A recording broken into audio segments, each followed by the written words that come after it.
जीव स्वयं नित्य निरंतर कर्मों के जाल को रच रहा है और अपने आप को बांध रहा है। आपको मुक्त होना है, बंधना नहीं है। जीव का जन्म कर्मों के अनुबंध से होता है, कर्मों के बंधन से होता है, और उसको अपना ऋण चुकाना होता है। कर्मानुबंध ये बहुत सूक्ष्म विषय है। जैसे आप जिस परिवार में जन्म लिए हैं तो उस परिवार के लोगों से आपका ऋण है, इसलिए उसी परिवार में आप आए हैं। और ऋणानुबंध उसको बिना चुकाए या बिना वसूल किए आप वहां से जाएंगे नहीं। आपको लेना है तो वसूल करना है और देना है तो चुकाना है। ये पूर्व के जन्मों से निश्चित किया गया है। जैसे किसी के यहां पुत्र हुआ, जन्म से ही पैसा खर्चा शुरू हुआ, बड़ा हुआ तो उद्दंडता के द्वारा मार पूरे परिवार को क्लेश पर क्लेश देता चला जा रहा है। ये तुम्हारे कर्म का फल है। या ऐसे शक्तिहीन बुद्धिहीन ऐसे पागल है, पूरे जीवन सेवा करो, तुमसे अपना हिसाब चुकाने के लिए वो आया है। अब परिवार के जो सदस्य जुड़े आके, और पत्नी आते ही पूरी हृदय में आनंद, परिवार में आनंद, और जीवन भर वो आनंद ही सुख देने के लिए उसका जन्म हुआ। वो अपना ऋणानुबंध मुक्त, और आते ही भयंकर क्लेश खड़ा कर दिया, बीच में दीवार और झगड़ा वैसा, फिर अतरे दिन मारपीट शुरू, कलह अशांति, पूरा जीवन नरक हिसाब करने आएंगे। यहां ऋण चुकाए बिना कोई जा नहीं सकता, ऋण चुकाना पड़ेगा।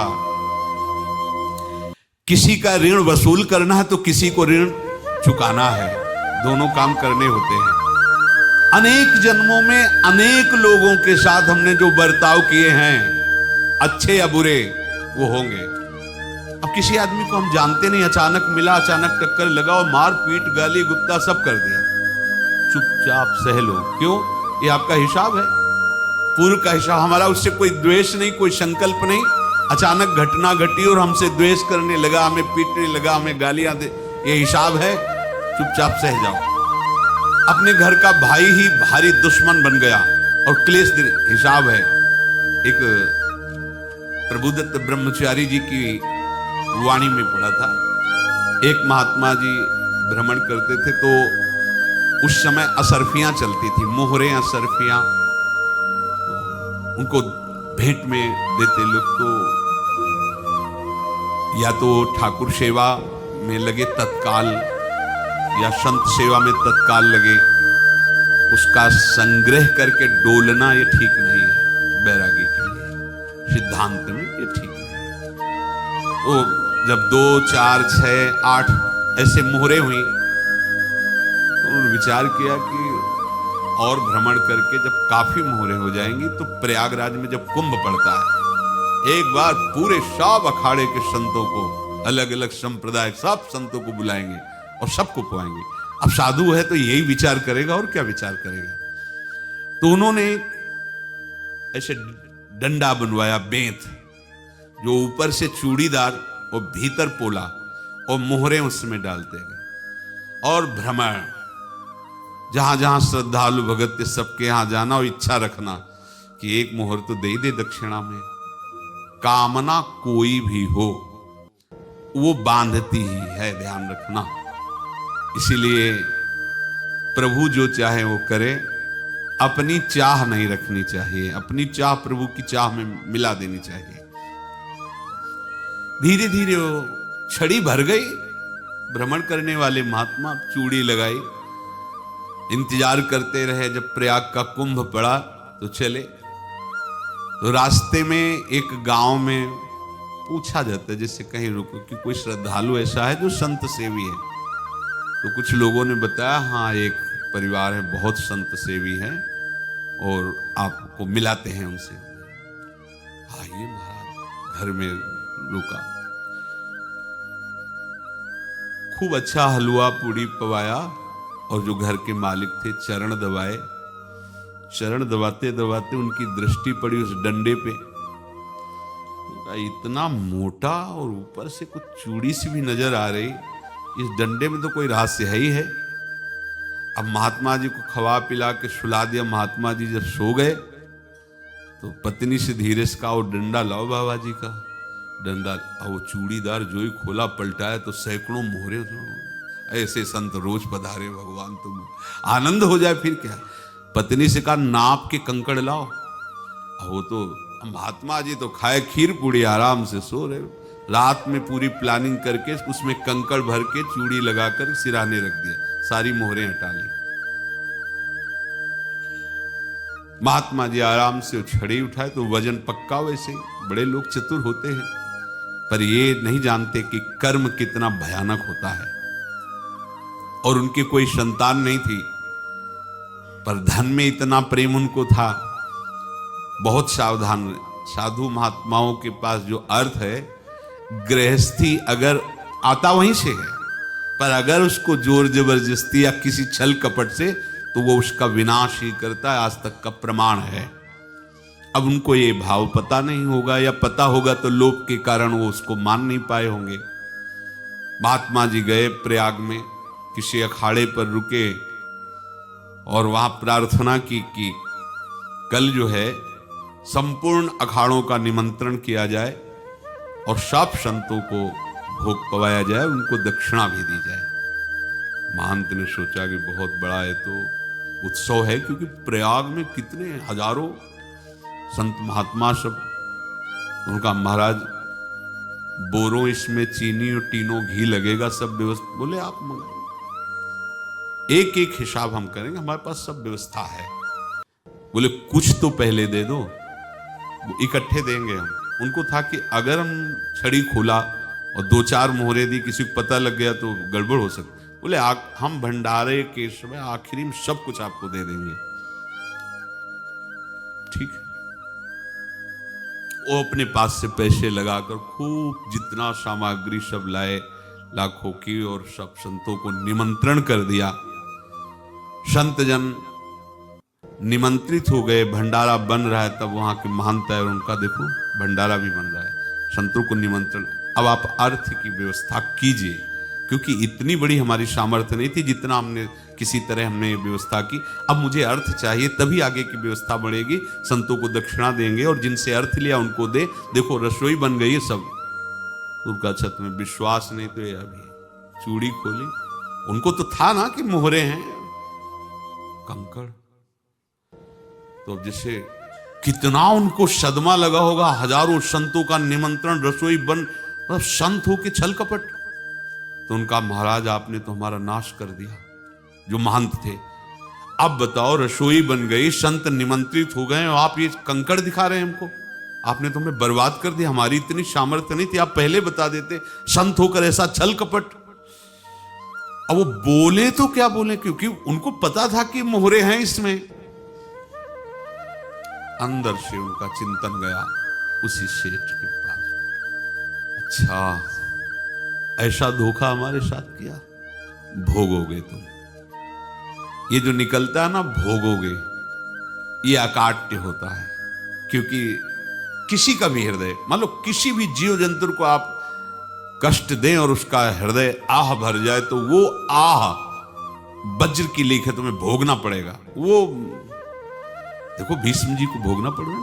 सांप को ऐसे धनुष की नोक से उठाया और बंबूल के कांटों के ऊपर फेंक दिया। कई दिन तक शेदा हुआ, वो आह भर करके मरा। तो आपको 6 महीने बाणों की सैया पर आह किसी की ना लेना जिंदगी में। कोई ऐसा कोई आह भर करके कह दिया तुम समर्थ हो, हम तो कुछ कर नहीं सकते। और अंदर से दुखी, फिर तुम्हारी सामर्थ्य काम नहीं करेगी, मिट्टी में मिला देगी। फिर ये तो संत थे और भगवत आराधना के लिए, संत आराधना के लिए ही ऐसा किए हुए थे। अब इनका कैसे मुंह दिखाएं? अब क्या करें? सुबह संत जन आएंगे, सबके बीच में हमारी कि देखो इन्होंने, अब क्या करें? गए और संगम में जाके छलांग लगाई, अपने प्राण त्याग दिए। अब उनके तो पास मोहरे थी और व्यापार बढ़ा, और 9-10 महीने बाद ही लड़का हुआ। अब तो उनको कि संत फलीभूत हो गया। देखो व्यापार चल रहा, लड़का नहीं होता था, लड़का भी हो गया। बड़ा आनंद छा रहा है। जब से वो प्रकट हुए और धन की वृद्धि शुरू हो गई, पढ़ाई लिखाई में उनके खर्चा हुआ सब, बस बीमारी शुरू हो गई उनके शरीर में, अब उसमें पैसा जाना शुरू हुआ। इतने आसक्त तो वो दोनों हो गए कि कुछ भी हो, व्यापार ठप, संपत्ति बेचना शुरू। तो उन्होंने कहा कि बेटा मैं क्या कर सकता हूं तुम्हारे लिए?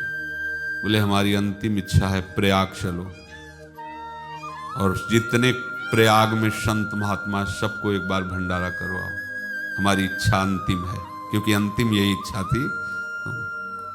बोले अब ज्यादा संपत्ति तो नहीं रह गई, तो बोले घर बेच दो, मेरे लिए ही तो है, बेच दो, मुझे लगता मैं बचूंगा नहीं, पर मेरी अंतिम इच्छा पूर्ण कर दो।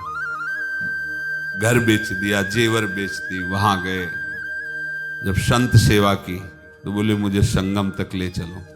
संगम तक ले गए और बोले समझे तुम चुराए थे और हमने उसको छीना है, कुछ नहीं रह गया तेरे पास कुछ, अब केवल ममता और आसक्ति में जलकर मर और नरक प्राप्त कर। मैं वही महात्मा हूं जिसकी तूने मोहरे ली थी, शरीर छोड़ दी। महात्मा को जन्म लेना पड़ा और इनको दुर्गति भोगनी पड़ी। ऋणानुबंध होश में, ऐसा नहीं कि आप जो कर रहे हैं कोई देख नहीं रहा, कोई हिसाब किताब नहीं, जो कर रहे हैं अवश्य में भोक्तव्यम, बहुत सावधान। अनेक जन्मों में अनेक लोगों से जो कुछ लिया दिया है, इस लेने देने को मिटा देने के बाद ही तुम मुक्त हो गए। इसीलिए एक उपाय है, लेना न देना मगन रहना। क्या? मालिक को समर्पित हो जाओ, मालिक को अपना माना हुआ समर्पित कर दो, खत्म। अहम त्वाम स्वरूपापेभ्यो मोक्षयिष्यामि, सब खत्म, आगे पीछे लेना देना सब खत्म। एकादश स्कंद में भगवान श्री कृष्णचंद्र जी ने कहा, जो मेरे चरणों का आश्रय लेकर भक्त मेरा भक्ति करता है, उसके पितृ ऋण, मातृ ऋण, देव ऋण, ऋषि ऋण, सब ऋणों से मैं मुक्त कर देता हूं। बस यही एक उपाय है जो इसके बंद करने का उपाय भक्तों के लिए है, वो यही है, भगवान की शरण में होकर अपना माना हुआ पूरा भगवान के अर्पित कर दो। अर्पित करने का तात्पर्य उसमें अहम हटा दो। तो दियम वस्तु गोविंदम तुभ्यमेव समर्पये। जिनसे तुमने सेवा करवाई है उनकी सेवा करनी पड़ेगी, जिनसे तुमने जो कुछ लिया है उनको देना पड़ेगा। ये लेने देने का व्यापार जब तक समाप्त नहीं होगा तब तक तुम्हारा जन्म मरण चलता रहेगा। अब आपको यहां समझना है, यदि आपसे किसी ने पैसे लिए बेईमानी करके नहीं दे रहा है तो आप उसको गाली मत दीजिए, आपने बेईमानी की थी इसलिए आपकी बेईमानी हुई है, ले गया, कोई बात नहीं है, बंधन से मुक्त हुए, जो बोझा था चला गया।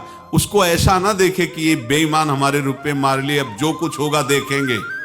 अगर आप आगे नया कुछ करते हैं तो फिर आगे का हिसाब आपको भोगना पड़ेगा, ध्यान रखना।